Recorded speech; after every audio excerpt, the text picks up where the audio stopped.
फिर से एक बार परमेश्वर हम अपने आप को आपके हाथों में देते हैं। आप हमसे बातें करिए यीशु मसीह के नाम से। ஆமென். आमीन। பிரியமானவர்களே, இந்த நாளிலும் நாம் வாசித்த இரண்டாவது வேத பகுதியை எடுத்துக் கொள்வோம். प्रियो, आज हमने जो दूसरा भाग पढ़ा था वचन से, उसको हम निकाल के रख लें। நம் ஆண்டவராகிய இயேசு கிறிஸ்துவின் சிலுவை பாடு மரணத்தை நாம் சிந்திக்கிறோம். और हम आजकल जो परमेश्वर ने क्रूस में दुख उठाए थे उनके बारे में मनन कर रहे हैं। ஆண்டவராகிய இயேசு கிறிஸ்து இந்த பூமிக்கு வந்த நோக்கத்தை லூக்கா 19ஆம் அதிகாரத்தின் 10வது வசனம் நமக்கு ரொம்ப தெளிவா சொல்லுது. और परमेश्वर जो इस पृथ्वी पर आए उसका जो उद्देश्य था वो लूका से सुसमाचार 19वें अध्याय 10वें वचन में अच्छे से दिया गया है। இயேசு சொல்லுகிறார், यीशु कहता है, இழந்து போனதை தேடவும் ரட்சிக்கவுமே மனுஷகுமாரன் வந்திருக்கிறார்। मनुष्य का पुत्र खोए हुओं को ढूंढने और उनका उद्धार करने आया है। Hallelujah, hallelujah. இழந்து போனவர்களை தேடவும் ரட்சிக்கவுமே, और खोए हुओं को ढूंढने और उनका उद्धार करने के लिए, காணாமல் போனவர்களை தேடி கண்டுபிடிக்கவே நான் இந்த பூமிக்கு வந்தேன் என்று ஆண்டவர் சொல்லுகிறார்। परमेश्वर कहता है जो गुम हो गए हैं उनको ढूंढने के लिए मैं पृथ्वी पर आया हूं। எனவே இங்கே ஒரு மனிதனை குறித்து வேதம் சொல்கிறது। और यहाँ एक मनुष्य के बारे में वचन कहता है, காணாமல் போன ஒரு மனிதன், और वो गुम हो चुका मनुष्य था, வழிதவறி போன ஒரு மனிதன், और राह भटक चुका एक मनुष्य அவனை था, தேடி ஆண்டவர் வந்தார்। और उसे ढूंढते हुए परमेश्वर वहां எனவே आए। இங்கே சகவி என்ற ஒரு மனிதனை குறித்து நாம் வாசிக்கிறோம்। और यहाँ जगई नाम के एक मनुष्य के बारे में हम देखते हैं। இந்த நாளின் செய்தியை வாலிபர்கள் ரொம்ப கவனமா கவனிக்கணும்। और इस दिन के संदेश को जवान भाई वो लोग ध्यान से सुने। தங்கள் வாழ்க்கையை ஞானஸ்நானத்துக்கு வந்து ஒப்பு கொடுத்திருக்கிற கர்த்தருடைய பிள்ளைகள் அதிகமா கவனிக்கணும்। और जो अपने आप को बपतिस्मा लेने के लिए अर्पण कर चुके हैं उनके लिए संदेश बहुत जरूरी है। எனவே இங்கே வேதம் சொல்லுகிறது, இங்கே ஒரு மனிதனை குறித்து நாம் வாசிக்கிறோம்। और यहाँ वचन एक मनुष्य के बारे में बताता है। இந்த சகைவை குறித்து நம்ம செய்தி கேட்டிருக்கிறோம்। और इस मनुष्य जगई के बारे में हमने बहुत से संदेश अब तक सुने होंगे। இவர் ஒரு காணாமல் போன ஒரு மனிதன்। और ये एक गुम हो चुका मनुष्य था। இந்த மனிதனை குறித்து வேதம் சொல்லுகிறது, और इस मनुष्य के बारे में वचन कहता है, ஒரு கவர்மெண்ட் ஆபீசர், और एक सरकारी कर्मचारी है, ஒரு டாக்ஸ் கலெக்டர், और एक चुंगी लेने वाला मनुष्य है। அது இரண்டாவது வசனம் சொல்லுகிறது, और दूसरा वचन कहता है, அவன் ஒரு அதான் அந்த டிபார்ட்மெண்ட்டுக்கே ஒரு சீஃப், அவர் और वो इस उसके विभाग का वो मुखिया था। ஆயக்காரனுக்கு தலைவன் என்று வேதம் சொல்லுது। और वचन कहता है वो चुंगी लेने वालों का सरदार था। அவன் சாதாரண மனிதன் அல்ல, तो एक साधारण मनुष्य नहीं அவன் था, ஐஸ்வர்யவான்। और वो धनी मनुष्य था। காரணம் அவன் சம்பளம் மட்டும் வாங்குறாள் இல்ல, क्योंकि वो सिर्फ अपने तनख्वाह नहीं लेता था, திம்பளமும் வாங்குறாள்। और वो दूसरी तरह से भी उसकी कमाई होती थी। அது அவரே தான் சொல்றார்।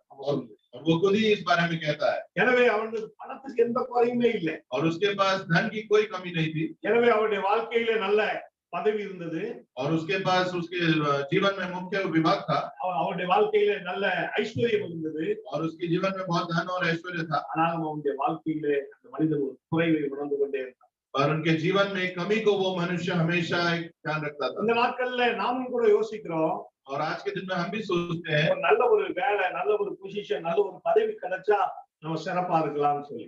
आज हम भी सोचते हैं कि एक अच्छी नौकरी, अच्छा पद मिलने से हम भी अच्छे से रह सकते हैं। நாம் யோசிக்கிறோம், பணம் இருந்தா மனுஷனுக்கு பிரச்சனையே இருக்காதுன்னு யோசிக்கிறோம்। और हम कभी-कभी सोचते हैं कि अगर पैसा है तो मनुष्य के पास कोई कमी नहीं है। பணம் இருந்தா எல்லாத்தையும் செஞ்சிடலாம், மனுஷனுக்கு சக்கடமே கஷ்டமே வராது அப்படின்னு சொல்லி நாம யோசிக்கிறோம்। और हम सोचते हैं कि अगर हमारे पास पैसा है तो हम सब कुछ कर सकते हैं, हमारे लिए कोई परेशानी नहीं होगी। ஆனால் பிரியமானவர்களே, நாம் எந்த பொறுப்புல இருந்தாலும், நல்ல படிப்பு படித்து கொண்டிருந்தாலும், நல்ல வேலையில நம்ம இருந்தாலும், ஐஸ்வர்யம் இருந்தாலும், நம்முடைய ஆத்மாவிலே ரட்சிப்பில்லை என்றால் இந்த மனிதனுடைய வாழ்க்கையில எந்த பிரயோஜனமும் இல்லை।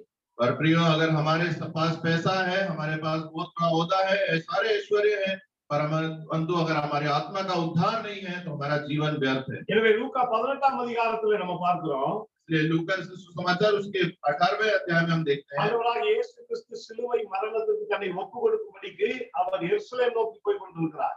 यीशु मसीह जो अपने आप को क्रूस में बलिदान होने के लिए वो यरूशलेम की ओर देखते हुए जाते எனவே हैं। எரிகோ வழியாக அவர் எருசலேம் போறார்। वो यरीहो की तरफ देखते हुए जाते हैं। அவர் எரிகோவுக்கு உள்ள பிரவேசிப்பதற்கு முன்பாக அங்கே ஒரு குருடன் அங்கே உட்கார்ந்து கொண்டிருக்கிறார்। और उनके यरीहो में प्रवेश करने से पहले एक अंधा व्यक्ति वहां बैठा रहता है। எனவே மார்க்ல நம்ம பார்க்கிறோம், அந்த மனிதன் பெயர் பத்திமேயு என்று। और मरकुस की किताब में हम देखते हैं कि उस मनुष्य का नाम था पत्तिमेयु। பத்திமேயு என்று நம்ம வாசிக்கிறோம்। और वहां उसका नाम था पत्तिमेयु, हम करके हम पढ़ते हैं। அவன் இயேசுவை நோக்கி கூப்பிடுகிறான்। और वो यीशु को नाम लेकर बुलाता है। அவர்கள் அவனை அதட்டினார்கள், அதாவது அவரோடு கூட வந்தவர்கள் அவனை அதட்டினார்கள்। और उसके साथ वालों ने उसको भगाना चाहा। மீண்டும் இன்னும் அதிகமாய் கூப்பிடுகிறார்। और अधिक नाम लेकर उनको बुलाने लगा। இயேசு நின்று அவனை அழைத்து அவனை எழுப்பி வர சொல்கிறார்। और यीशु वहां रुक कर उसको बुला कर लाने के लिए कहते हैं। எனவே இங்கே அதாவது அந்த இன்சிடென்ட் முடிஞ்சதுக்கு அப்புறம் இங்க சகையுடைய இன்சிடென்ட் வருது. और उस घटना के होने के बाद यहाँ जक्कई का वृत्तांत आता है। எனவே இங்கே ஒரு ஒரு பிச்சைக்காரன், ஒரு ஏழை, ஒரு குருடன், அவனுக்கு அங்கே ரட்சிப்பு. और यहाँ एक गरीब और निर्धन और अंधे व्यक्ति का वहां उद्धार हुआ। இங்கே 19ஆம் வசனத்தில் அதிகாரத்தில் வாசிக்கிறோம், ஒரு மிகப்பெரிய ஒரு பணக்காரன், அவனுக்கும் ரட்சிப்பு தேவைப்படுகிறது. और यहाँ 19वें अध्याय में देखते हैं कि एक बहुत ही धनी व्यक्ति को भी उद्धार की आवश्यकता இங்கே है। மார்க்ல நம்ம வாசிக்கிறோம், मरकुस में की किताब में हम देखते हैं, இங்கே மார்க் 9ஆம் அதிகாரம் 49வது வசனத்துல, और मरकुस उसका 9वां अध्याय 45वें 49वें वचन में हम देखते हैं, இயேசு நின்று அவனை அழைத்து வர சொன்னார். 49 मार्क 9:49 क्योंकि हर एक जन सॉरी 10:49 मरकुस 10वां अध्याय उसका 49वें वचन में हम देखते हैं, तब यीशु ने ठहर कर कहा, उसे बुलाओ। और लोगों ने उस अंधे को बुलाकर उससे कहा, ढांढस बांध, उठ, वह तुझे बुलाता है। இங்கே வேதம் சொல்லுகிறது, அவர்கள் அந்த குருடனை அழைத்து திடன்கொள், எழுந்திரு, உன்னை அழைக்கிறார் என்றார். और यहाँ हम देखते हैं लोगों ने उस अंधे को बुलाकर कहा, ढांढस बांध, उठ, वह तुझे बुलाता है। எனவே இங்கே இந்த மனிதனுடைய வாழ்க்கையில பார்க்கும்போது ஒரு ஒரு அடிமைத்தனத்திலே ஒரு இருந்த ஒரு மனிதன். அன்றைக்கு நம்ம யூதர்களுடைய முறையில நம்ம பார்க்கும்போது குருடர்களோ, சப்பானிகளோ, வியாதிகளோ அவர்களெல்லாம் தேவனாலே தண்டிக்கப்பட்டவர்கள் என்கிற நிலை அங்கே இருந்தது. और यहाँ ये इस मनुष्य के बारे में देखते हैं कि ये दासता का जीवन व्यतीत करता था। पिछले बार हमने देखा था कि जो यहूदियों के सामने जो गरीब और भिखारी लोग होते हैं, उन्हें एक तरह से दास का जीवन जीना पड़ता है। எனவே இங்கே ஆண்டவர் அந்த மனுஷனை பார்த்து சொல்கிறார், எழுந்திரு. और यहाँ परमेश्वर उस मनुष्य नीचे उस मनुष्य को देखकर कहते हैं कि तू उठ खड़ा हो। உட்கார்ந்து இந்த மனிதனை பார்த்து சொல்கிறார், எழுந்து நில்லு. और जो मनुष्य बैठा हुआ था उसको देखकर कहते हैं कि खड़े हो जा। ஆனா ஆண்டவர் சகையை பார்த்து சொல்கிறார், மேல இருந்து கீழே இறங்கி வா. पर यीशु जक्कई को देखकर कहते हैं कि ऊपर से तू नीचे उतर आ। ஹல்லேலூயா. हालेलुया। அதாவது என்ன அர்த்தம்? தேவனுடைய சமூகத்திலே குறைந்தவனும் இல்லை, உயர்ந்தவனும் இல்லை, எல்லாரும் சமமாக ரட்சிப்புக்காக காத்திருக்கிறார்। और इसका अर्थ है कि परमेश्वर के सम्मुख कोई नीचा नहीं, कोई ऊपर नहीं है, सब बराबर यीशु के उद्धार के लिए आस देखते रहते हैं। எனவே இங்கே சகையுடைய வாழ்க்கையிலே நாம் பார்க்கிறோம், அந்த மனிதன் அவன் வெளியரங்கமாய் பார்க்கும்போது மிகவும் ஒரு வெற்றியுள்ள ஒரு வாழ்க்கை வாழ்ந்த ஒரு மனிதன்। और यहाँ हम जब जक्कई के जीवन में देखते हैं, अगर हम बाहरी तरफ से देखें तो वो एक परिपूर्ण जीवन जीने वाला मनुष्य है। எனவே அந்த மனிதனுடைய ஒரு ஏரியா இல்ல, அவன் வந்து ஒரு சக்சஸ்ஃபுல் லைஃப் வாழ்ந்து கொண்டிருந்த ஒரு மனிதன்। और एक तरफ हम देखें तो वो मनुष्य एक खुशहाल जीवन जीने वाला व्यक्ति है। ஆனால் அந்த மனிதனுடைய இன்னொரு வாழ்க்கையை, இன்னொரு முகத்தை நாம் பார்க்கும்போது ஒரு தோல்வி அடைந்த ஒரு மனிதன்। और एक दूसरा उसका हम चेहरा देखें उस मनुष्य का, तो वो निराशापूर्ण जीवन जीना है। அவன் வாழ்ந்த இடத்துல அந்த எரிகோவுல ஒருத்தர் கூட அவனை நேசிக்கல। और जहाँ वो कार्य करता था वहाँ कोई भी उसको मान नहीं करता। அவனிடத்துல பணம் இருந்தது, அவனிடத்துல படிப்பு இருந்தது, அவனிடத்துல அந்தஸ்து இருந்தது, ஆனாலும் அவனை நேசிப்பதற்கு அந்த ஆள் இல்லை। उसके पास पैसा था, संपत्ति थी, पर उसको सम्मान करने वाला वहाँ कोई नहीं था। நிறைய நேரத்துல நாம் யோசிக்கிறோம், குறிப்பாக வாலிப பிள்ளைகள் யோசிக்கிறோம், படிப்பும் பணமும் அந்தஸ்து இருந்தா எல்லாம் கூடவே வரும்னு சொல்லி। बहुत बार हम सोचते हैं, खासकर जवान लोग ये सोचते हैं कि अगर हमारे पास पढ़ाई है, हमारे पास पैसा है, तो सारा ऐश्वर्य हमें मिल जाएगा। ஆனால் நம்முடைய வாழ்க்கையிலே ஆண்டவர் இல்லை என்று சொன்னால் ஒன்றுமே। परंतु हमारे जीवन में अगर परमेश्वर नहीं है तो हमारे जीवन में कुछ भी नहीं है। நம்முடைய வாழ்க்கையின் கனமும் நம்முடைய வாழ்க்கையின் மரியாதையும் ஆண்டவர் நம்மோடு இருக்கும்போதுதான்। और हमारे जीवन का सच और हमारे जीवन का महत्व तभी है जब परमेश्वर हमारे साथ है। எனவே நம்முடைய வாழ்க்கையிலே ஆண்டவர் இருக்கும்போது மாத்திரம்தான் நம்முடைய வாழ்க்கையிலே நாம் அந்த ரட்சிப்பை நாம் பெற்றுக்கொள்கிறோம்। और हमारे जीवन में जब परमेश्वर रहता है तभी हम उस उद्धार को प्राप्त कर सकते हैं। எனவே இங்கே நாம் பார்க்கிறோம், இறந்து போனதை தேடவும் ரட்சிக்கவுமே மனுஷகுமாரன் வந்திருக்கிறார்। और यहाँ वचन कहता है कि ढूंढने वाले को खोजने के लिए और उद्धार देने के लिए भी परमेश्वर यहाँ है। ஒருவேளை நாம் எல்லாருமே யோசிக்கலாம், நான் கிறிஸ்தவ குடும்பத்திலே தான் நான் பிறந்திருக்கிறேன், எனக்கு என்ன ரட்சிப்பின் அவசியம் என்ன? और बहुत समय हम ये सोच सकते हैं कि मेरा जन्म तो मसीह परिवार में हुआ है, तो मुझे उद्धार की क्या आवश्यकता है। ஆனால் கிறிஸ்தவ வாழ்க்கையிலே, நாம் கிறிஸ்தவ குடும்பத்திலே நாம் பிறந்திருந்தாலும் நம்முடைய வாழ்க்கையிலே மனம் திரும்பின ஒரு அனுபவம் இல்லை என்று சொன்னால் நம்முடைய வாழ்க்கையிலே நாம் ரட்சிக்கப்படவில்லை என்பதுதான்। और पर अगर हम विश्वासी जीवन मसीह परिवार में भी उत्पन्न हुए हैं, तो अगर हमारे मन फिराव में, अगर हमारे जीवन में मन फिराव नहीं है, तो हम उस उद्धार को प्राप्त नहीं कर सकते। நாம் கிறிஸ்தவ குடும்பத்திலே பிறந்திருப்பதனால ஒருவேளை நாம் சபையின் அங்கத்தினரிலே ஒருவராக நாம் இருக்கலாம் ஒழிய பரலோகத்தின் அங்கமாய் நாம் இருக்க முடியாது। अगर हम मसीह परिवार में पैदा हुए हैं तो हम सिर्फ कलीसिया के एक सदस्य के रूप में रह सकते हैं, पर स्वर्ग के सदस्य के रूप में हम नहीं रह सकते। எனவே மனம் திரும்பின அனுபவம் இல்லாமல் நாம் பரலோக ராஜ்யத்தை சுதந்தரிக்க முடியாது. और जब तक हमारे जीवन में मन फिराव नहीं हो तब तक हम स्वर्ग का आनंद नहीं ले सकते। எனவே நம்முடைய வாழ்க்கையில அந்த மனம் திரும்பி ஆண்டவருக்கு நம்முடைய வாழ்க்கையை ஒப்பு கொடுக்காம நாம் கர்த்தருடைய பிள்ளைகளாக நாம் மாற முடியாது. जब तक हम मन फिराकर अपना जीवन परमेश्वर को समर्पित नहीं करेंगे तब तक हम उसके पुत्र नहीं कहलाएंगे। ஒருவேளை நாம் கிறிஸ்தவ பெற்றோர்களின் பிள்ளைகளாக இருக்கலாம். हो सकता है हम मसीह परिवार में हमारा जन्म हुआ, ஆனால் நாம் தேவனுடைய பிள்ளைகளாக வேண்டும் என்று சொன்னால் நம்முடைய வாழ்க்கையிலே நாம் மனம் திரும்பின அனுபவத்தை நாம் பெற்றுக்கொள்ள வேண்டும். परंतु अगर हमें परमेश्वर का पुत्र कहलाना है तो हमें हमारे जीवन में मन फिराव होना चाहिए। எனவே நம்முடைய வாழ்க்கையில அந்த மனம் திரும்புதல் எப்போ வரும்னு சொன்னா हमारे जीवन में मन फिराव कब आता है? எப்பொழுது நம்முடைய வாழ்க்கையில அந்த ஒரு ஆன்மீக குறைவை நாம் உணர்கிறோமோ அப்பொழுதுதான் நாம் மனம் திரும்புதலை நாம் பெற்றுக்கொள்ள முடியும். और जब हम अपने जीवन में एक आत्मिक कमी को महसूस कर सकते हैं तभी हमारा जीवन में मन फिराव हो सकता है। தன்னுடைய வாழ்க்கையிலே தவறை உணராத மனிதன் திருந்துவதற்கான அவசியமே இல்லை. और कोई भी मनुष्य जब तक हम अपनी कमी को महसूस न करें तब तक वो सुधर नहीं सकता। நாம் சரி என்று யோசிக்கிறவர்கள் ஒரு நாள் மனம் திரும்பவே முடியாது. और जो ये कहते हैं कि मैं तो पूरा सही हूँ वो कभी भी मन फिराव नहीं। எனவே நம்முடைய வாழ்க்கையில எப்பொழுது நாம் நம்முடைய ஆவிக்குரிய வாழ்க்கையின் குறைவை நாம் ரியலைஸ் பண்றோமோ அப்பொழுதுதான் மனம் திரும்புதல் நமக்குள்ள வர முடியும். और जब हम अपने आत्मिक जीवन की कमी को महसूस करेंगे तभी हमारे जीवन में उद्धार आ सकता है। எனவே இங்கே இந்த மனிதனை குறித்து நாம் பார்க்கிறோம். और यहाँ इस मनुष्य के बारे में हम देखते हैं இந்த மனிதன் ஏதோ ஒரு குறையை தன்னுடைய வாழ்க்கையில உணர்கிறார். कि इस मनुष्य अपने जीवन में कुछ कमी को महसूस करता है। இந்த மனிதனுக்கு முன்னாடி வருகிறவர்கள் அந்த மனுஷனை பத்தி ரொம்ப நல்லா சிறப்பா பேசி இருக்கலாம். और हो सकता है इसके उससे पहले लोग उसके बारे में बहुत बड़ी बड़ी बातें करते हों।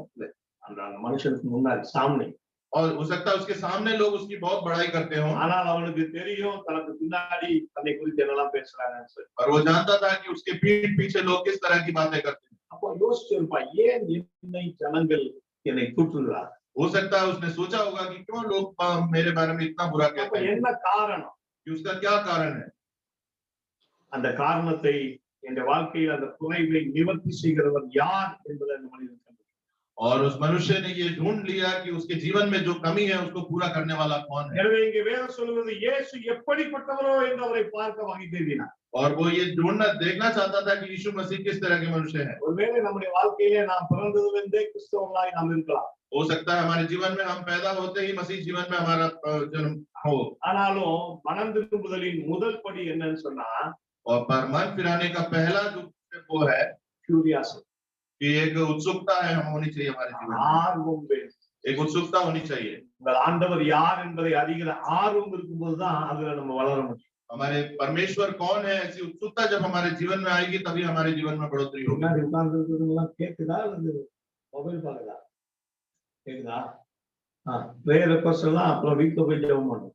இப்ப பார்க்க கூடாது. ரைட். என்ன சொன்னாங்க?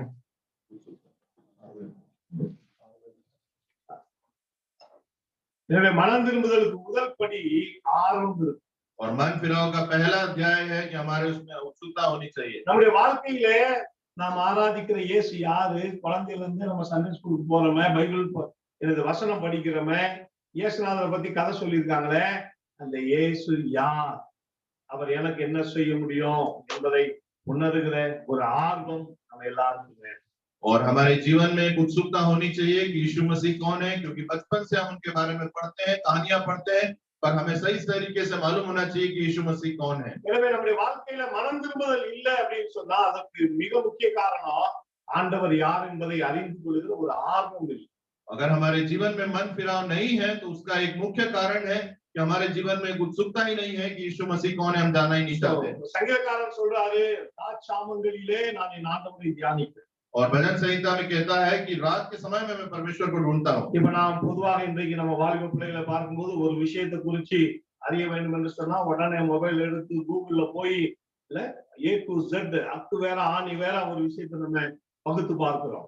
और आज हम जवानों में देखते हैं कि अगर उनको किसी बारे में जानकारी चाहिए तो वो मोबाइल में गूगल में जाकर उसके बारे में सिर से पैर तक सब कुछ जान लेते हैं। எனவே நம்முடைய அதுதான் ஆர்வம். वही उत्सुकता कहलाता है ஒரு விஷயத்தை குறித்து முழுமையாய் அறிந்து கொள்கிற ஒரு அனுபவம். कि एक विषय के बारे में हम पूर्ण जानकारी लेना चाहते हैं। எனவே நம்முடைய கிறிஸ்தவ வாழ்க்கையில அந்த அனுபவம் வேணும். என் ஆண்டவர் யார் என்று ஒவ்வொரு நாளும் ஆர்வமாய் அவரை நாம் தேட வேண்டும். और हमारे मसीह जीवन में भी एक अनुभव होना चाहिए कि हम प्रतिदिन उत्सुकता के साथ यीशु कौन है इस बारे में हम ढूंढते हैं। எனவே இங்க வேதம் சொல்லுது இயேசு யார், அவர் எப்படிப்பட்டவரோ. और वचन कहता है कि वो यीशु देखना चाहता था कि वो कौन है। நம்முடைய வாழ்க்கையில நம்ம பார்த்தோம் சொன்னா ஒவ்வொரு நாளும் இயேசு யார், அவர் எனக்கு எப்படிப்பட்டவர் அப்படிங்கிற அந்த ஆர்வத்தோடு நம்ம தேடணும்னா ஒவ்வொரு நாளும் அவர் தன்னை பல வகைகளில் நமக்கு வெளிப்படுத்திக் கொண்டே இருப்பார்.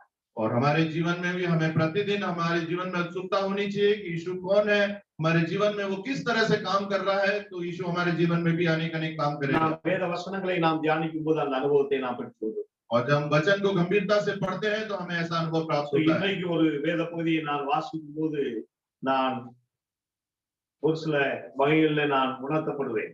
और आज जब मैं एक अध्याय को पढ़ूंगा तो बहुत तरीके से मेरे को दर्शाया जाएगा। அதே அதிகாரத்தை அடுத்த மாசம் நம்ம படிக்கும் பொழுது அன்றைக்கு இருக்கிற சூழ்நிலையின் அடிப்படையில ஆண்டவர் நம்மோடு தன்னை வெளிப்படுத்துவார். और उसी अध्याय को जब हम अगले महीने पढ़ेंगे तो उस दिन की परिस्थिति के हिसाब से परमेश्वर हमें मार्ग दिखाएगा। அதனாலதான் வருஷம் நம்முடைய வாழ்நாள் முழுவதும் நமக்கு ஒரே புத்தகம் போதும். அல்லேலூயா. इसलिए कहा जाता है कि हमारे जीवन भर के लिए एक ही किताब काफी है। எத்தனை முறை படிச்சாலும் படிச்ச மாதிரியே இருக்காது. और हम जितनी बार भी पढ़े हमें लगता ही नहीं कि हमने पढ़ा है। நம்ம ஒரு கதை புத்தகத்தை 2 முறை படிச்சா 3ஆவது முறை நம்ம படிக்காமலே சொல்லிடுவோம். और एक कहानी की किताब को हम अगर 1-2 बार पढ़ लें तो तीसरी बार हम खुद ही वो सारी कहानी बता அந்த देते हैं। புத்தகம் நமக்கு ஒரு முறை முதல் முறை எதை வெளிப்படுத்துகிறதோ அதுதான் நம்ம 10 முறை படிச்சாலும் அதுதான் அது வெளிப்படுத்தும். क्योंकि वो कहानी की किताब जो पहली बार हम पढ़ने में जो हमें बताता है वही चीज हमें 10वीं बार में भी बताता है। ஆனால் தேவனுடைய வார்த்தை மட்டும்தான் ஒவ்வொரு முறையும் விதவிதமாய் நம்மோடு பேசும். அல்லேலூயா. परंतु परमेश्वर का वचन ही है कि हर बार पढ़ने पर वो हमें अलग-अलग तरीके से उसके बारे में எனவே समझाता है। மனம் திரும்புதலின் அடிப்படையே ஆர்வம் தான். जो मन फिराव का राज ही उत्सुकता है। எனவே இயேசு யார், அவர் எப்படிப்பட்டவர், यीशु कौन है, वो किस तरह का है, அவர் எனக்கு என்ன செய்வார், क्यों मेरे लिए क्या कर அவர் सकता எனக்கு है, என்ன செய்ய முடியும், क्यों मेरे लिए क्या कुछ कर सकता है, அவருக்காக நான் என்ன செய்ய வேண்டும். और उसके लिए मुझे क्या, उसके यीशु के लिए क्या करना है। ஆர்வம் என்று சொல்லும்போது அவர் யார் என்பதை மட்டும் அறிந்து கொள்வது அல்ல, அவருக்காக நான் என்ன செய்ய வேண்டும் என்று யோசிப்பதும் அந்த ஆர்வத்தில் और அடங்கும். उत्सुकता सिर्फ इस बात पे नहीं है कि कौन है, मगर मैं उसके लिए क्या कर सकता हूँ, ये भी बहुत जरूरी है। எனவே இந்த காலை நேரத்தில் நம்ம எல்லாம் ஆண்டவருடைய கரத்தில் நம்ம ஒப்புக்கொடுப்போம். और इस सुबह के समय में हम अपने आप को परमेश्वर के हाथों में सौंप दें இழந்து போனதை ரட்சிப்போமே. और खोए हुए को ढूंढने के लिए परमेश्वर इस धरती पर आए। இன்றைக்கு இந்த உலகத்திலே ஒரு காணாமல் காணாமல் और इस धरती पर एक मनुष्य कभी भी गुम हो सकता है। ஆண்டவர் ஒரு உவமை சொல்றார். परमेश्वर ने एक दृष्टांत कहा, ஒரு மனிதனிடத்திலே 100 ஆடுகள் இருந்தது. एक मनुष्य के पास 100 भेड़ें थी 100 ஆடும் அவன் சொல்றதை கேட்டுக்கொண்டிருந்தது. और सारी 100 भेड़ें भी उसका कहना मानती थी। ஒருவேளை அந்த ஆட்டுக்குட்டி அந்த ஆடுகளை கீழே இருந்து அந்த மனுஷன் வளர்ந்து கொண்டிருக்கான். हो सकता है कि उन भेड़ों को बचपन से ही वो पालता पोसता रहा 100 ஆடுகளும் அவன் சத்தத்தை கேட்கும். और सारी 100 भेड़ें उसकी आवाज को 100 पहचान ஆடுகளுக்கு அவன் சத்தம் புரியும். और सारी भेड़ों को उसकी आवाज पहचान दे। எனவேதான் அவர் கொஞ்சம் அசால்ட்டா இருந்தாரு. எல்லாம் என் சத்தத்தை கேட்குமே, என் பின்னாடிதான் வருதுன்னு சொல்லி. इसलिए वो थोड़ा सा गंभीरता उन्होंने छोड़ दिया कि गाड़ी तो मेरे पीछे ही आएगी। ஆனா திரும்பி பார்த்தா ஒண்ணு परंतु उसने जब पीछे देखा तो उसमें एक भेड़ थी। மாணவர்களை கிறிஸ்தவ வாழ்க்கை அப்படின்னா. इसलिए प्यारे मसीह जीवन भी इसी तरह से है। நாம் அவர் சத்தத்தை கேட்கிறோம். हम उसकी आवाज को सुनते हैं அவருக்கும் தெரியும் நாம் அவரை பின்பற்றுகிறோம் என்று சொல்லி. और उसे भी मालूम है कि हम उसके पीछे चल रहे हैं। ஆனா ஒரு சில நேரங்களிலே ஒரு சில தடைகளினாலே அவர் சத்தம் நமக்கு கேட்காமல் போகும்போது நாம் வழி விலகி. और कभी-कभी कुछ परिस्थितियों के कारण जब हमें उसकी बातें नहीं सुनती है तो हम दिशा भटक जाते हैं। எனவே இழந்து போனதை தேட இயேசு வந்தார். इसलिए खोए को ढूंढने के लिए यीशु मसीह आए। எனவே நம்முடைய வாழ்க்கையிலே நாம் மிக கவனமா இல்லை என்று சொன்னால் எப்ப வேணாலும் நம்ம காணாம போகும். और इसलिए अगर हम अपने जीवन में बहुत गंभीर ध्यान से नहीं चलेंगे तो हम कभी भी गुम हो सकते हैं நாம் காணாமல் போனதே நமக்கு தெரியாமல் போகும். और हमें पता ही नहीं चलेगा कि हम कब गुम हो चुके हैं। ஆனால் இப்ப நம்மை தேடி வந்துச்சு. அல்லேலூயா. परंतु हमारा चरवाहा हमें ढूंढ निकालेगा। ஆண்டவர் इस सुबह के समय में परमेश्वर को ढूंढने के लिए हमारे मन में और अधिक उत्साह होना चाहिए, வாலிப उत्सुकता होनी चाहिए। பிள்ளைகளுக்கு நம்முடைய கிறிஸ்தவ வாழ்க்கையிலே நமக்கு எவ்வளவு ஆண்டுகள் அனுபவம் இருந்தாலும் ஆர்வம் குறையும் போது நாம் ஆண்டவரை விட்டு பின்வாங்கி. और ये सिर्फ जवानों के लिए नहीं है, हम सब के लिए है। हमारे जीवन में हम कितना भी मसीह के पीछे जाए, अगर हमारे जीवन में उत्सुकता कम हो जाती है तो हम दिशा भटक जाते हैं। காரணம் அவர் நம்மேல் வைத்த ஆர்வத்தினாலே நம்மை தேடி இந்த பூமிக்கு வந்தார். उसका कारण है कि उसने हमारे ऊपर उत्सुकता थी, इसलिए वो हमें ढूंढते हुए धरती पर எனவே आया। முதலாவது இந்த புதிய இந்த நாளிலே இந்த 2 நாட்களிலே ஆண்டவர் மேல் வைத்திருக்கிற ஆர்வம் கியூரியாசிட்டி குறைஞ்சிருச்சுன்னா நாம் நம்மை ஆண்டவரிடத்துல और इस सुबह के समय में अगर हमारी उत्सुकता परमेश्वर की तरह से कम हो रही है, तो हम फिर से एक बार परमेश्वर के हाथों में अपने आप को ஒரு समर्पित करें। மனிதனுக்கு ஆர்வம் ரொம்ப முக்கியம். एक मनुष्य के जीवन में उत्सुकता बहुत जरूरी அந்த है, ஆர்வம் குறைஞ்சிருச்சுன்னா எல்லாமே போயிடும். और वो उत्सुकता अगर कम हो गई तो सब कुछ खत्म हो जाता है। படிக்கிற பையனுக்கு படிப்புல ஆர்வம் போயிடுச்சுன்னா ஃபெயில். और पढ़ने वालों को अगर पढ़ाई में उत्सुकता खत्म हो गई तो वो फेल हो जाएंगे। இல்ல அநேகருக்கு குடும்ப வாழ்க்கையில அந்த இன்ட்ரெஸ்ட் அந்த ஆர்வம் இல்லாமல் போயிடுச்சுன்னா கணவன் மனைவி இடையில பிரிவு. और अगर परिवार में उत्सुकता नहीं रही दूसरों के बारे में, तो परिवार में विभाजन हो जाता है। வேலை ஸ்தலத்துல ஒரு ஆர்வம் இல்லைன்னு சொன்னா நமக்கு கொடுக்கப்பட்டிருக்கிற பொறுப்பு நம்ம சரியா செய்ய முடியாது. और अगर हमें काम करने की जगह में हमें उत्सुकता नहीं है, तो हमें जो पद दिया गया है, पदभार दिया गया है, हम उसमें नहीं चलेंगे सही அதேபோல से। ஆண்டவரை தேடுவதிலே நமக்கு ஆர்வம் குறைந்து போனால் நம்முடைய கிறிஸ்தவ வாழ்க்கையிலே நாம் காணாமல் போவோம். और इसी तरह परमेश्वर की को खोजने में भी हमारे जीवन में अगर उत्सुकता नहीं रहेगी, तो हमारे जीवन में उद्धार नहीं रहेगा। எனவே இரண்டாவது ரட்சிப்பின் இரண்டாவது ஸ்டெப் என்னன்னா, और जो उद्धार की दूसरी सीढ़ी है वो क्या है? இங்கே 5வது 6வது வசனம் பார்க்கிறோம். और यहाँ 5वें और 6वें वचन में देखिए, இயேசு அந்த இடத்தில் வந்தபோது அண்ணாந்து பார்த்து அவனை கண்டு சகைவே சீக்கிரமாய் இறங்கி வா, இன்றைக்கு நான் உன் வீட்டிலே தங்க வேண்டும் என்றார். அவன் சீக்கிரமாய் இறங்கி சந்தோஷத்தோடு அவரை அழைத்துக் கொண்டு போனான். और यह वचन कहता है, जब यीशु उस जगह पहुंचा तो ऊपर दृष्टि करके उससे कहा, हे जक्कई, झट उतर आ, क्योंकि आज मुझे तेरे घर में रहना अवश्य है। वह तुरंत उतरकर आनंद से उसे अपने घर ले गया। எல்லாரும் யாரெல்லாம் எத்தனை பேர் பைபிள் கையில வச்சிருக்கீங்க? कितने लोग हाथ में बाइबल रखे हुए हैं? पीछे वाले तो हम आगे दिखाओ. अच्छा, सभी को बाइबल बंद करके रखे. राइट. எனவே நம்முடைய வாழ்க்கையில ரட்சிக்கப்படுவதற்கு, நம்முடைய வாழ்க்கையில மனம் திரும்பின அனுபவத்தை நாம் பெற்றுக்கொள்வதற்கு தேவைப்படுகிற இரண்டாவது விஷயம் என்னன்னு சொன்னா தயக்கமற்ற கீழ்ப்படி. और हमारे जीवन में उद्धार पाने के लिए और प्रभु के पीछे चलने के लिए हमारी दूसरी जो सीढ़ी है वो है झटपट उसकी बातों को मानना। अनहेसिटेटिंग ओबीडियंस.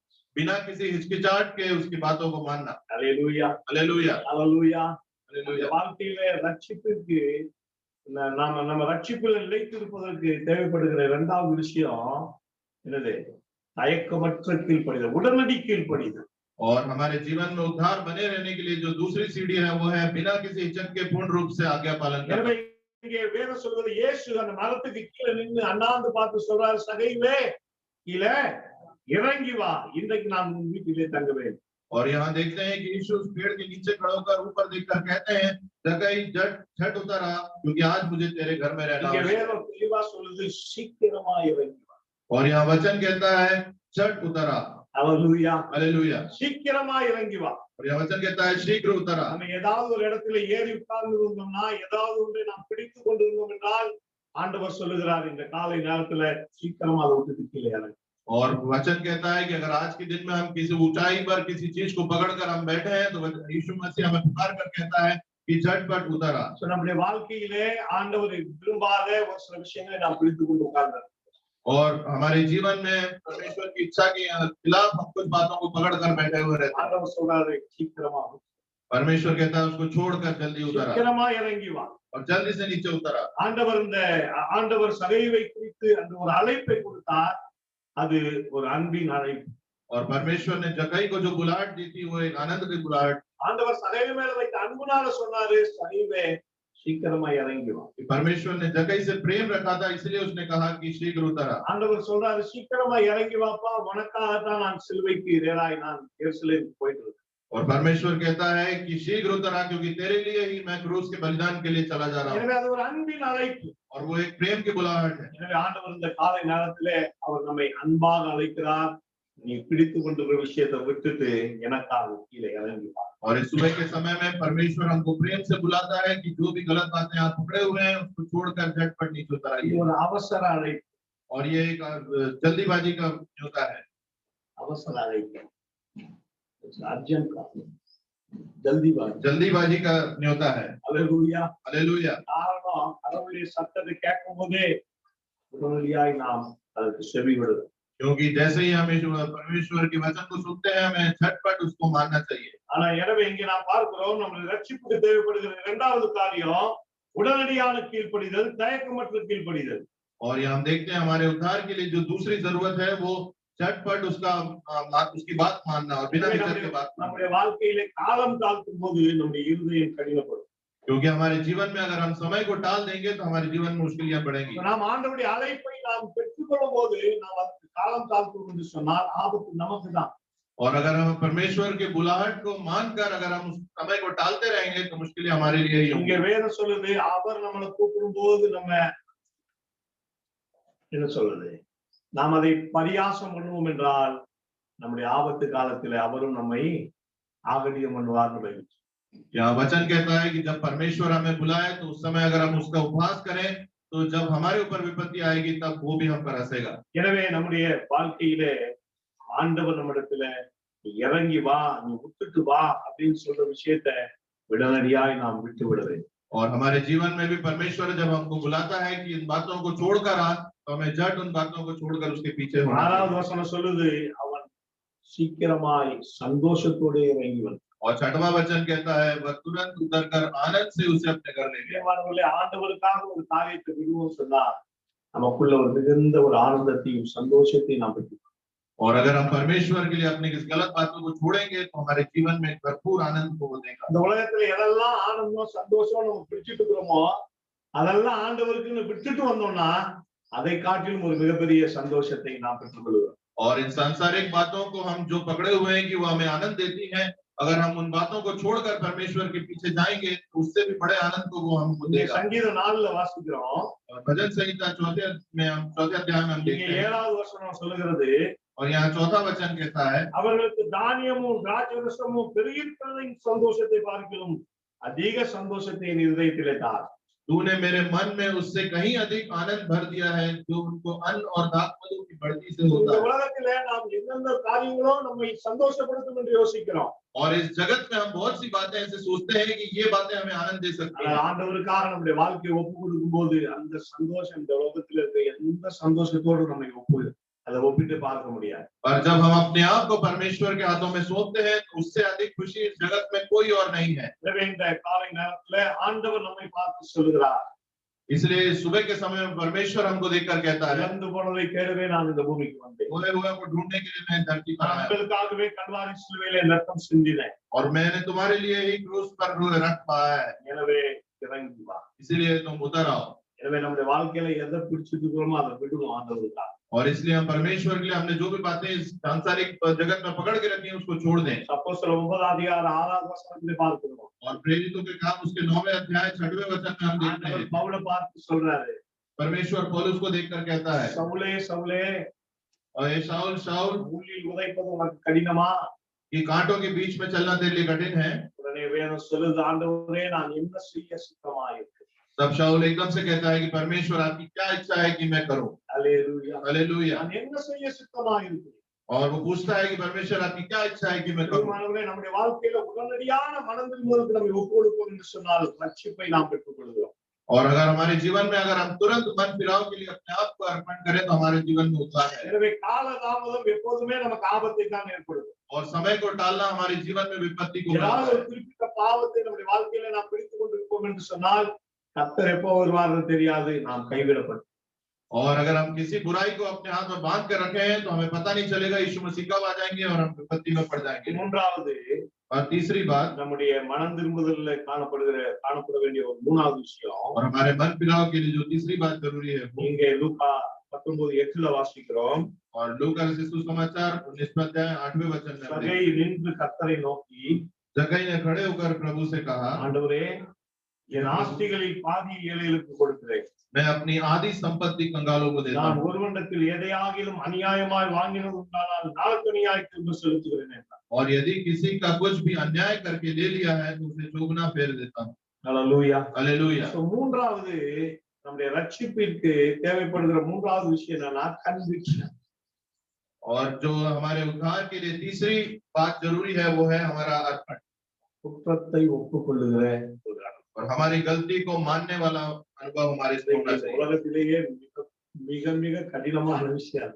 और इस धरती पर सबसे मुश्किल काम वही है। யாரும் தன்னுடைய குற்றத்தை ஒப்புக்கொள்றதே இல்லை। कोई भी ऐसा नहीं है जो अपनी गलती को मान लेता है। ஒருவேளை நம்ம தவறு செஞ்சுட்டா கூட और अगर हम कभी गलती करते हैं எப்படி மறைக்கலாம், और उसको कैसे हम छुपा सकते हैं, அல்லது அதுக்கு எதையாவது ஒண்ணு சொல்லி எதையாவது ஒண்ணு பண்ணலாமா, இதுதான் நம்ம யோசனை। और हम यही सोचते हैं कि उसको कैसे भी मैं इधर उधर की बातों से उसको हटा दूं। ஆனால் கிறிஸ்தவ வாழ்க்கையின் ஒரு மிகப்பெரிய குணாதிசயமே குற்றத்தை ஒப்புக்கொள்ளுகிற ஒரு அன்பு. और मसीह जीवन का सबसे बड़ा गुण ही है कि हम अपनी गलतियों को मानने वाले बने। நான் பாவி நான். मैं तो पापी हूँ परमेश्वर। இங்கே நம்ம வேதாகமத்திலே நம்ம பார்க்கும்போது இந்த பரிசேயனும் ஒரு பாவியும் சென்று அங்கே லூக்கா 18 அதிகாரத்துல நம்ம பார்க்கிறோம். और यहाँ हम लूका 18वें अध्याय में देखते हैं, நம்ம பார்க்க முடியும். अगर हम 10वें वचन से हम देखें, இரண்டு மனுஷன் போய் ஜெபம் பண்ண போறாங்க. कि दो मनुष्य वहाँ प्रार्थना करने के लिए मंदिर में गए தன்னுடைய நீதியை பேசுகிறார். और एक ने अपनी धार्मिकता को वहाँ बताया கர்த்தர் எனக்கு என்ன செஞ்சார்னு பேசல, कि परमेश्वर ने मेरे लिए क्या किया उसने नहीं बताया, கடவுளுக்காக நான் என்ன செஞ்சேன்னு பேசுறார். और उन्होंने ये बताया कि उन्होंने परमेश्वर के लिए क्या क्या किया। உபவாசம் இருந்தேன், कि मैंने उपवास किया, என் வாழ்க்கையில வாரத்தில் 2 தரம் உபவாசிக்கிறேன், என் சம்பாத்தியத்திலெல்லாம் தசமபாகம் செலுத்துகிறேன், कि मैं सप्ताह में 2 बार उपवास करता हूँ, अपनी कमाई का 10वां भाग मैं देता हूँ। கர்த்தர் எனக்கு என்ன செய்தார் என்பதை காட்டிலும் நான் கடவுளுக்காக என்ன செஞ்சேன்னு பேசுகிறேன். और वहाँ ऐसी बातें कर रहा था कि परमेश्वर ने मुझे क्या दिया उसने वो नहीं बताया, पर मैंने परमेश्वर के लिए क्या किया वो सब उसने बताया। வேதம் சொல்லுது ஆயக்காமோ தூரத்தில் நின்று தன் குறைகளை ஒத்துக்கொண்டார். परंतु वचन कहता है चुंगी वाले ने दूर से देखकर अपनी बुराइयों को उसने, अपने पापों को उसने बताया। வேதம் சொல்லுது அவனே ஏற்றுக்கொள்ளப்பட்டார்। और वचन कहता है कि उसको ग्रहण किया गया। Hallelujah hallelujah hallelujah hallelujah. பிரியமானவர்களே, எப்பொழுது நாம் தேவ சமூகத்திலே நம்முடைய குறைகளை ஒத்துக்கொள்ளுகிறோமோ அப்பொழுது நாம் தேவனால் ஏற்றுக்கொள்ளப்படுகிறோம், அங்கீகரி. और वचन कहता है जब हम अपनी गलतियों को मान लेंगे परमेश्वर के सम्मुख, तो परमेश्वर हमको ग्रहण करेगा। எனவே ஒருவேளை நம்ம யோசிக்க கூடாது உண்மை எண்ணத்திலே இல்லை, और मुझे ये कभी नहीं सोचना चाहिए कि मुझ में तो कोई कमी है ही नहीं। எண்ணத்திலே பாவம் இல்லை என்று ஒருவன் சொல்வானானால் தேவனை பொய்யனாக்குகிறான் என்று வேதம் சொல்லுது। और वचन कहता है कि कोई अगर ये कहे कि मुझ में कोई पाप नहीं है तो परमेश्वर को गलत ठहराता है। காரணம் வசனம் சொல்லுது எல்லாரும் பாவம் செய்து தேவ மகிமை அற்றவர்களானார்கள்। क्योंकि वचन कहता है कि हर एक जन पाप करके परमेश्वर की महिमा को खो चुका அப்ப है। நான் வந்துட்டு எந்த பாவம் இல்லைன்னு சொன்னா அப்ப அவன் சொன்னது பொய்யாயிரும்। और अगर उसके बाद मैं कहूँ कि मुझ में कोई पाप नहीं है तो परमेश्वर का कहा हुआ गलत ठहरेगा। எனவே इसलिए ரட்சிப்பின் அனுபவத்துக்கு மிக முக்கியமான காரியம் நம்முடைய குற்றங்களை ஒப்புக்கொள்ளுகிற அனுபவம்। इसलिए उद्धार पाने के लिए बहुत जरूरी है कि हम अपनी गलती को मान लें। எனவே நம்முடைய வாழ்க்கையிலே நாம் ஆண்டவருடைய சமூகத்துல காத்திருந்து நம்முடைய குறைகளை நாம் ஒப்புக்கொடுக்கிறோம்। और इसलिए हमें परमेश्वर के सम्मुख रहकर अपनी गलतियों को मान लेना चाहिए। இங்கே நாம் பார்க்கிறோம் நான் உன் வீட்டில தங்கணும்னு ஆண்டவர் சொல்றாரு। और इसलिए यह वचन कहता है कि मैं तेरे घर पे आज रुकने वाला हूँ। நான் உன் வீட்டில வந்து தங்க வேண்டுமானால் இந்த காரியங்கள் எல்லாம் நீ செய்ய வேண்டும் அப்படின்னு சொல்லி ஆண்டவர் ஒரு லிஸ்ட் கொடுக்கிறார்। और परमेश्वर ने उससे ऐसा कुछ नहीं कहा कि अगर मैं तेरे घर पे आके रहूंगा तो मुझे ये सब बातें करना है। Hallelujah hallelujah.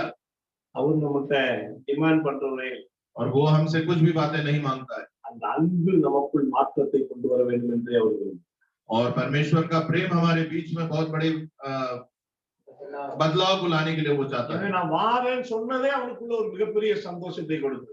और परमेश्वर ने जैसे ही कहा कि वो आ रहे हैं तो उसके जीवन में एक प्रेम भर गया। இயேசு அவனை குற்றப்படுத்தவே இல்லை, परमेश्वर ने उसको कभी गलत नहीं ठहराया। ஆனால் சுத்தி இருந்தவர்கள் தான் அவனை குறித்து சொன்னார்கள்। परंतु उसके आसपास के लोगों ने उससे गलत कहा। அதுவும் கூட அவனை குறை சொல்லல, இயேசுவை குறை சொன்னார்கள்। और वो भी जगह को उन्होंने गलत नहीं कहा, उन्होंने यीशु मसीह को ही गलत कहा। ஏன்னா அவன் பாவின்னு உலகத்துக்கே தெரியும்। क्योंकि पूरे जगत को मालूम था कि जगह पापी है। ஆனால் பாவியான மனுஷனிடத்தில் இவர் போறாரேன்னு இயேசு சொன்னார்। और परंतु लोगों ने कहा कि ये तो पापी मनुष्य के पास जाता है। நான் யோசிக்கிறேன், मैं सोचता हूँ எனக்கு கெட்ட பேர் வந்தாலும் பரவாயில்ல, मेरा नाम भले ही गलत हो जाए ஆண்டவருக்கு கெட்ட பேர் வரக்கூடாது। परंतु मेरे परमेश्वर का नाम खराब नहीं होना அந்த चाहिए। மனுஷன் கன்ஃபஸ் பண்றான், पर जल्दी उस मनुष्य ने मान लिया, पश्चाताप किया எதை வாங்கினாலும் அதை நான் நாளத்திலே ஆயிடுவேன்। कि अगर मैंने किसी से भी गलत तरीके से कुछ लिया है तो उसको 4 गुना भर दूंगा। அதுதான் கிறிஸ்தவ வாழ்க்கை। और यही मसीह जीवन है। என் செயல்கள் என் ஆண்டவருக்கு களங்கத்தை கொடுக்கும்। और मेरे कार्य मेरे परमेश्वर के लिए गलत नाम न நம்முடைய लेकर। வாழ்க்கையில நம்ம என்ன செஞ்சாலும், और हमारे जीवन में हम जो भी कार्य करते हैं, பொதுவா இந்த உலகத்துல நம்ம பார்க்கும்போது और आमतौर पर इस जगत में हम जब देखते हैं, நான் ஏதாவது ஒரு விஷயத்தை செஞ்சுட்டேன், தப்பா செஞ்சுட்டேன்னா, अगर मैंने कोई भी कुछ गलत कार्य को कर दिया, இந்த உலகம் தேவர்களால் இதை செய்தான்னு சொல்றதை காட்டிலும் और जो जगत है वो देवप्राण जी ने ये करा है ऐसा बोलने से ज्यादा, நிறைய ஒரு கிறிஸ்தவனா இருந்து இதை பண்ணிட்டான் அப்படின்னு சொல்றேன்। और उससे ज्यादा वही कहते हैं कि देखो एक मसीह ऐसा कार्य करता है। அப்படிதானே? என்னுடைய தவறுகள் என் ஆண்டவருக்கு களங்கத்தை கொடுக்கும்। मेरी जो गलतियां हैं वो मेरे परमेश्वर का नाम को कलंक लगाती है। எனவே இங்கே நாம் பார்க்கிறோம், இந்த மனிதனுக்கு ஆண்டவர் எந்த ஒரு இதுமே வைக்கல। அவர் டைரக்டா சொன்னா நான் உங்க வீட்டுக்கு வரேன்ப்பா। और यहाँ पे हम देखते हैं कि उस मनुष्य के सामने परमेश्वर ने कोई निवेदन नहीं रखा, सिर्फ इतना कहा कि मैं तेरे घर आता हूँ। உன்னை பத்தி இவ்வளவு கம்ப்ளைண்ட் வருதுப்பா, அதெல்லாம் கொஞ்சம் திருப்திக்கு வா, அப்புறம் வேணா நான் வரேன்ப்பா சொல்லு. ऐसा कुछ नहीं कहा कि तेरे खिलाफ इतनी सारी शिकायतें आ रही हैं, अपने आप को सुधार ले, ऐसा कुछ नहीं कहा परमेश्वर। ஆனால் இங்கே நான் பார்க்கிறோம், இந்த மனிதனே मुन வந்து தன்னுடைய பாவங்களை और यहाँ हम देखते हैं कि इस मनुष्य ने खुद आकर अपनी गलतियों को सब मान लिया। கிறிஸ்தவ வாழ்க்கையில் ஒரு மிகப்பெரிய அனுபவம்। और यही मसीह जीवन का एक बहुत बड़ा अनुभव है। மற்றவர்கள் நம்முடைய குறைகளினாலே குற்றங்களினாலே ஆண்டவருடைய நாமத்துக்கு ஒரு களங்கம் இல்லாதபடிக்கு நாம் நம்முடைய குற்றத்தை और हमारे गलत कार्य से परमेश्वर का नाम कलंकित, तो उससे पहले हम अपनी बुराइयों को मान लें। எனவே இங்கே வசனம் சொல்லுகிறது, அவனே சகலையும் நின்று கர்த்தரை நோக்கி। और यहाँ वचन कहता है कि जकरिया खड़े होकर परमेश्वर से कहा। அவர் வீட்டுக்கு வந்ததுக்கு அப்புறம் சொல்லல, और उसने उनके यीशु के घर आने के बाद नहीं कहा, அங்கேயே தன்னை ஒப்பு கொடுத்தான்। और वहीं उसने अपने आप को उसके अर्पण कर दिया, அங்கேயே தன்னுடைய கலங்கத்தை துடைத்து போட்டான்। और वहीं पर उसने अपने कलंक को धो लिया। எனவே இங்க நான் பார்க்கிறோம், அங்கேயே தன்னுடைய வாழ்க்கையை அந்த நடு ரோட்ல தன்னுடைய குற்றத்தை ஆண்டவருக்கு முன்பாக ஒப்பு கொண்டான்। और हम देखते हैं कि वहीं उस बीच सड़क में ही उसने अपनी गलतियों को यीशु मसीह के सामने ஆஸ்திகளில் பாதியை எடுத்து கொடுக்கிறேன், कि मैं अपनी संपत्ति का आधा गरीबों को देता हूँ। நான் ஒருவனிடத்தில் எதையாகிலும் அநியாயமாக வாங்கினது உண்டானால் நாளத்தனையாய் அதை கொடு। और अगर मैंने किसी से कुछ भी अन्याय करके लिया है तो उसे चुगना फेर देता हूँ। இங்கே யாத்ராகமம் நம்ம வாசிக்கிறோம், और यहाँ निर्गमन की पुस्तक में हम देखते हैं 22:1 வாசிக்கிறோம்। निर्गमन की पुस्तक उसका 22वां अध्याय पहले वचन में हम देखते हैं, இங்கே மோசேக்கு ஆண்டவர் கொடுத்த நியாய பிரமாணத்துல ये मूसा को जो परमेश्वर ने वचन दिया था, இங்க ஆண்டவர் சொல்றாரு, ஒருவன் ஒரு மாட்டையாவது ஒரு ஆட்டையாவது திருடி அதை கொன்றால் அல்லது அதை விற்றால் அவன் அந்த மாட்டுக்கு 5 மாடுகளையும் அந்த ஆட்டுக்கு 4 ஆடுகளையும் பதிலாக और यहाँ 22वें अध्याय के पहले वचन में हम देखते हैं, यदि कोई मनुष्य बैल या भेड़ या बकरी चुराकर उसका घात करे या बेच डाले, तो वह बैल के बदले 5 बैल और भेड़ बकरी के बदले 4 भेड़ बकरी भर दे। ஒரு மனிதனிடத்திலிருந்து களவாடினா கொள்ளை அடித்தா அவனை ஏமாத்தினா நீ அதுக்கு 4 மடங்கு கொடுக்கணும்னு வசனம் சொல்லுது। और वहाँ वचन कहता है कि अगर आप किसी से चुरा कर या घात कर या बेच दिया है तो उसका 4 या 5 गुना आपको वहाँ देना है। எனவே இங்கே அங்க சகையில் அதான் சொல்றாரு, और यहाँ भी जगह उसी बात को कहता है, ஒருவனிடத்திலே அநியாயமாய் வாங்கினது உண்டானால் अगर मैंने किसी से अन्याय के द्वारा कुछ दिया है, என்ன அர்த்தம், அவனை ஏமாத்தி அவனை பலவந்தப்படுத்தி அவனிடத்திலிருந்து நான் வாங்கியிருந்தால் நான் 4 மடங்கு திரும்ப கொடுக்கிறேன்। ये उसका अर्थ है कि उसने किसी को धोखा देकर अगर किसी से कुछ लिया है तो उसका 4 गुना वो देगा। எனவே முதலாவது அவர்கிட்ட ஒரு 100 ரூபாய் இருக்குன்னு வச்சுக்குவோம், हो सकता है अगर मान लें अगर उसके पास 100 रुपए है तो அதுல பாதி 50 ரூபாய் கொடுத்தாச்சு ஏழைகளுக்கு, और उसमें उसने आधा 50 रुपए दे दिया कंगालों மீதி को, இருக்கிற 50 ரூபாயில யாருக்கெல்லாம் அநியாயமா வாங்கினாரோ எல்லாருக்கும் 4 மடங்கு திருப்பி கொடுத்தாச்சு। और बाकी बचे 50 रुपए में उसने जो भी अन्याय से लिया है उसको 4 गुना उसने भर दिया, என்ன இருக்கும்? तो उसके पास फिर क्या बच जाता है? அல்லேலூயா, हालेलुया। அதான் கிறிஸ்தவ வாழ்க்கையின் அனுபவம்। और यही मसीह जीवन का अनुभव है। எனவே நம்முடைய வாழ்க்கை மனம் திரும்புதலின் மிக முக்கியமான விஷயம் அது। और ये हमारे जीवन में मन फिराव के लिए बहुत महत्वपूर्ण बात है। எனவே இங்க நான் பார்க்கிறோம், சகேயு தேவ கிருபையை பெற்ற உடனே எதையுமே அளந்து கொடுக்கல, தாராளமாய் கொடுக்கிறார்। அல்லேலூயா। और हम देखते हैं कि जक्कई के जीवन में जैसे ही परमेश्वर का अनुग्रह हुआ, उसने बिना तोले पूरे मन से सब कुछ बांट दिया। எனவே கிறிஸ்துவின் அனுபவம் நமக்குள்ள இருந்தா எண்ணி எண்ணி கொடுக்க மாட்டோம் கடவுளுக்கு। और अगर हमारे जीवन में परमेश्वर का अनुभव है तो हम गिन गिन के नहीं देते हैं और पूरा थोक में हम देते हैं। காரணம் தெரியும், இந்த உலகத்தின் பொன் வெள்ளி ஐஸ்வர்யத்தை காட்டிலும் அவர் என் மேல் வைத்த கிருபை தெரியும்। क्योंकि हम जानते हैं कि संसार के सोना चांदी और ऐश्वर्य से बढ़कर उसने जो मेरे पर प्रेम रखा है वो ज्यादा महत्वपूर्ण। ஆண்டவர் திரும்ப திரும்ப சொல்றார், परमेश्वर बार बार यही कहता है, பரலோகத்திலே பொக்கிஷங்களை சேர்த்து வை। कि आप स्वर्ग में अपनी संपत्ति को बनाकर இந்த रखें। உலகத்தில் நீ என்னத்தை சேர்த்து வச்சாலும் நம்ம அனுபவிக்க போவதில்லை। इस धरती पर आप जो भी जमा करके रखें उसका अनुभव आप ज्यादा नहीं कर पाएंगे। உலகத்தை எல்லாத்தையும் விட்டுட்டு தான் போகணும்। इस धरती पर आपको जाते समय सब कुछ ஆனால் छोड़कर இந்த जाना है। பூமியிலே ஆண்டவருக்கு இன்று நாம் செய்கிற ஒவ்வொரு விஷயமும் பரலோகத்திலே நமக்காக பொக்கிஷமாக சேர்த்து। पर इस धरती पर हम परमेश्वर के लिए जो भी भले कार्य करते हैं वो स्वर्ग में हमारी संपत्ति के रूप में जमा होता रहता है। எனவே இங்கே சகையுடைய அனுபவம் எப்படி இருந்துச்சுன்னா, और यहाँ जक्कई का अनुभव कैसा था? எதையும் இழந்து கிறிஸ்துவை மட்டும் நான் தனதாக்கிக் கொள்வேன்। कि मैं को सब कुछ त्याग कर मसीह को अपना उद्धारकर्ता के रूप में ग्रहण करूंगा। அல்லேலூயா। हालेलुया। எனக்கு முன்னாடி என்கிட்ட என்ன இருக்குதோ அதையெல்லாம் கொடுத்து கூட என் இயேசுவை நான் என்று வரவழைப்பேன். அதுதான் அந்த மனுஷனுடைய ஒரு மிகப்பெரிய நோக்கமாய். और उस मनुष्य का एक ही विचार थी कि मैं अपना सब कुछ देकर यीशु मसीह को अपने घर में ग्रहण करूंगा। லூக்கா 18ஆம் அதிகாரத்துல நம்ம பார்க்கிறோம்.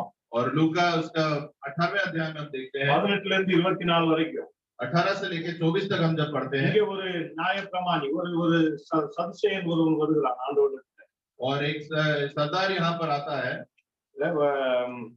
18ஆம் வசனம் சொல்லுது, அப்போது தலைவன் ஒருவன் அவரை நோக்கி, और 18वां वचन कहता है कि किसी सरदार ने उससे पूछा, நல்ல போதகரே, நித்திய ஜீவனை சுதந்தரிக்க நான் என்ன செய்யணும்னு கேட்கிறான். वहां वो पूछता है, हे उत्तम गुरु, अनंत जीवन का अधिकारी होने के लिए मैं क्या करूं? ஆண்டவர் சொல்றாரு, உனக்கு உள்ளதை விட்டு நற்கருணுக்கு கொடு. और यीशु कहता है कि तेरा जो कुछ भी है वो बेचकर कंगालों को दे दे। ஆனால் இங்கே நான் பார்க்கிறோம், और यहाँ हम देखते हैं மனிதனோ துக்கமாய் சென்றான். कि वो मनुष्य दुख के साथ वहां से चला गया। இயேசுவிடத்துல வந்து இந்த வேதாகமத்தில் எழுதப்பட்டிருக்கிறதின்படி பார்க்கும்போது இயேசுவிடத்துல வந்து துக்கத்தோட போன ஒரு மனுஷன் யாருன்னா இந்த ஒரு மனுஷன். और यहाँ वचन में देखते हैं कि यीशु मसीह के पास आकर उदास होकर जाने वाला ये एक ही मनुष्य है। காரணம், இயேசுவுக்காக எதையும் இழக்க தயார் இல்லை, ஆனால் எனக்கு எல்லாமே.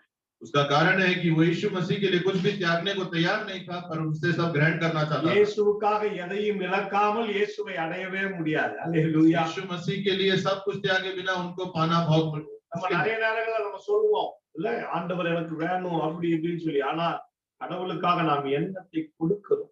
हम हमेशा अक्सर ये कहते हैं कि मुझे परमेश्वर चाहिए, पर हमें देखना चाहिए कि हम परमेश्वर के लिए क्या क्या देते हैं। எனவே இங்கே சகேயுக்கு முன்னாடி இயேசுவா அதை நான் சம்பாதித்ததா என்று பார்க்கும்போது எல்லாத்தையும் நான் கொடுத்து கூட என் இயேசுவை நான் சுதந்திரத்துக் கொள்வேன் என்ற தீர்மானத்தை அந்த மனிதனுக்கு. और जक्कई के सामने जब ये प्रश्न आया कि एक तरफ उसकी संपत्ति और दूसरी तरफ यीशु, तो उसने सारी संपत्ति को ठोकर मारकर यीशु को ग्रहण किया। எனவே இங்கே நான் பார்க்கிறோம், மூன்றாவது மனம் திரும்புதலுக்கான ஒரு அடையாளம், ஒரு அனுபவம், இப்படின்னா குற்றத்தை ஒப்புக்கொண்டு தேவ சுபாவத்தை பெற்றுக் கொள்வது। और यहाँ देखते हैं कि मन फिराव के लिए जो तीसरा अनुभव की बातें हैं वो है अपनी सारी बुराइयों को त्याग कर यीशु को अपनाना। கடைசியா और आखिरी बात 9-10 वचனம் சொல்லுகிறது, और 9वें और 10वें वचन में அவனை நோக்கி, இன்றைக்கு இந்த வீட்டுக்கு ரட்சிப்பு வந்தது, இவனும் ஆபிரகாம் குமாரனாய் இருக்கிறானே, இழந்து போனதை தேடும் ரட்சிக்கவே மனுஷகுமாரன் வந்திருக்கிறார்। और यहाँ यीशु ने उससे कहा, आज इस घर में उद्धार आया है, इसलिए कि यह भी अब्राहम का एक पुत्र है, क्योंकि मनुष्य का पुत्र खोए हुओं को ढूंढने और उनका उद्धार करने आया। கடைசியா கன்வர்ஷன் அண்ட் நியூ பர்த், மனம் திரும்புதல், और आखिरी बात है मन फिराव और नया जन्म। எனவே இங்கே முதலாவது முக்கியமானது, इसलिए यहाँ पर है प्रियो, ரட்சிப்பின் அனுபவத்திலே நாம் பெற்றுக்கொள்ளவும் அதில் நிலைத்திருக்கவும் நமக்கு தேவைப்படுகிற விஷயங்கள்। और यहाँ हम देखते हैं कि मन फिराव के लिए और उद्धार पाने के लिए हमारे जीवन में किन बातों की जरूरी है। முதலாவது ஆர்வம், पहला हम उत्सुकता होनी चाहिए, இரண்டாவது தயக்கமற்ற ஒரு கீழ்ப்படி, और दूसरी बात बिना हिचकिचाहट के आज्ञा पालन करना, மூன்றாவது குற்றத்தை ஒப்புக்கொள்ளுகிற ஒரு அனுபவம், और तीसरी बात अपनी गलती को मानने वाला अनुभव। இந்த அனுபவங்கள் நமக்கு இருக்கும்। और ये सारे अनुभव जो हमारे जीवन में होंगे, நாம் மனம் திரும்புவதை பெறுகிறோம், और हम मन फिराव के लिए अग्रसर होंगे, நாம் மனம் திரும்பும் போது और हम जब मन फिराएंगे ஞானஸ்நானம் என்கிற மூலத்தினாலே நாம் மறுபெறுகிறோம், और हम बपतिस्मा के द्वारा नए जीवन को प्राप्त करेंगे। கர்த்தர் நம்மை ஆசீர்வதிப்பார்। परमेश्वर हमको आशीष दे। நாம் ஜெபம் செய்வோம்। ये हम प्रार्थना करें, நம்மை ஆண்டவருடைய கரத்தில் अपने आप को परमेश्वर के हाथ में सौंपें। சகேயுடைய வாழ்க்கையில எதற்கு जक्कई के जीवन में कुछ भी कमी नहीं, நல்ல வேலை, अच्छा काम था उसका, அதிகாரம், अधिकार था उसके पास, பணம், धन था उसके पास, செழிப்பு, सारी खुशहाली थी उसके पास, எல்லாம் உண்டத்தில் இருக்கு।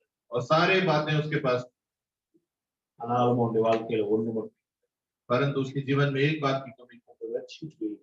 उसके जीवन में उद्धार नहीं था। அவனிடத்துல வேத வசனம் கூட இருந்தது। उसके हाथ में वह परमेश्वर का वचन भी था, ஏன்னா யாத்ராகமம் 22ஆம் அதிகாரம் முதல் வசனத்தை அங்கே இந்த மனிதன் ஃபாலோ பண்ணான்।